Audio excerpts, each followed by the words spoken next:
Hey guys, what's up? Welcome back to my channel. Today I wanted to talk about a bit of an older topic, and that is an interview that Katy Perry did with a guy named DeRay McKesson. And there's a 2-minute segment of it that I want to talk about where Katy Perry talks about where she has appropriated culture and how she's all woke now. So let's just jump right into this video. I've made several mistakes, even in like the This Is How We Do video about how I wore my hair, and having a hard conversation with one of my empowered angels, Cleo, about what does it mean? Why can't I wear my hair that way? And she told me about the power in Black women's hair. I won't ever understand. So when she talks about the This Is How We Do video and the way she wore her hair in that video, it was for about like a few seconds that she has her hair this way, and apparently she can't wear her hair like that because it belongs to black people. So apparently a bunch of people got angry over the video because for 5 seconds her hair was a little frizzy, and that's not okay. It's very racist,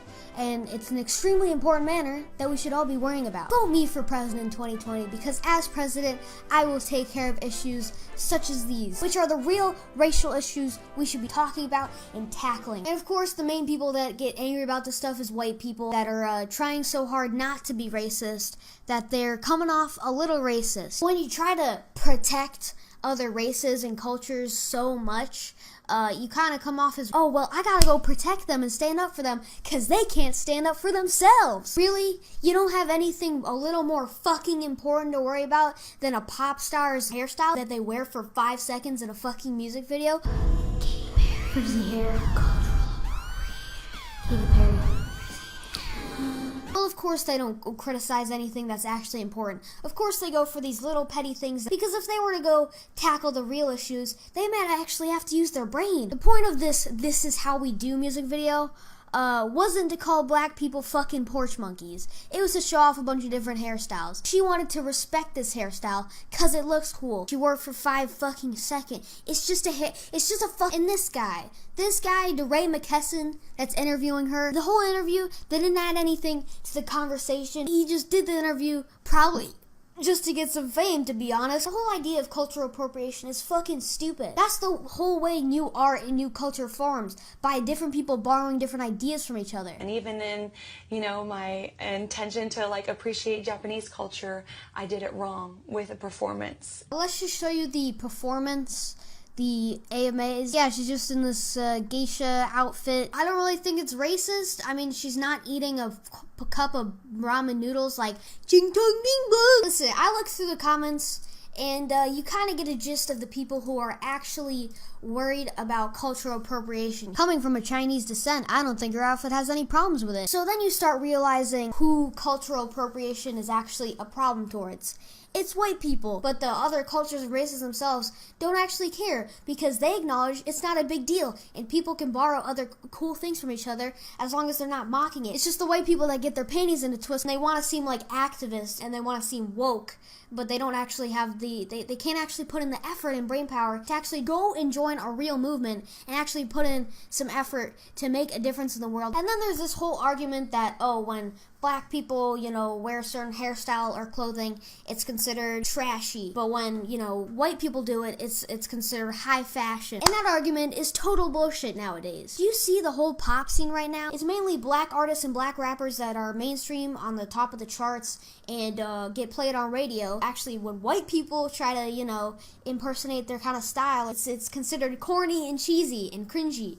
So it's actually kind of the opposite. She went on to say that she intends to collaborate with more black artists so she can give them that spotlight. What the fuck? That's so racist. What do you mean? So black artists don't get that spotlight because they're black? You're white, so apparently you're better than them and you have that spotlight inherently because you're white?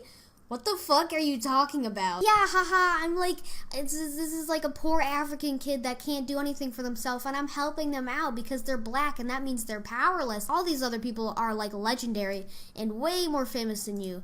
I don't think it's a thing about cultural appropriation. I think Katy Perry just has all these black artists on her tracks because they have more stable fame than her, and she wants to leech off their fame. So are you a feminist? Yes, sir, I am. Okay. I am a feminist, and I think it's a beautiful thing to want equality for all females, for all women.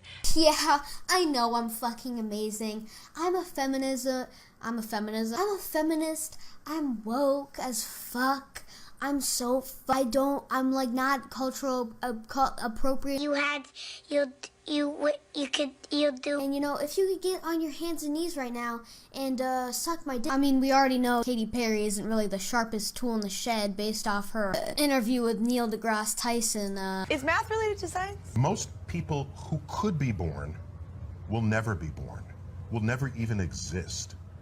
So the fact Like that... sperm? Sure, yeah. I mean, it's science. The rest don't. Where do they go? They're dead. She looks like fucking Cruella de Vil. She's like Ellen DeGeneres, but more like on the side of like skinning all your Dalmatians. Next thing I want to talk about is this shit right here. Bon appetit with the amigos. Throughout the video, Perry completely submits to the chefs preparing her, letting them burn, cut, and boil her body and squeeze her ass, grab a feel. But when she's finally served on the table, the chefs who used to be in control are now under her, is tying up and gagging the patrons as she looks on triumphantly. So it seems like it comes off as something about women empowerment. I think Katie even said something herself about that. Perry said the song represented sexual liberation. But then, if that were the case, then why do we have a fucking Migos feature on this song?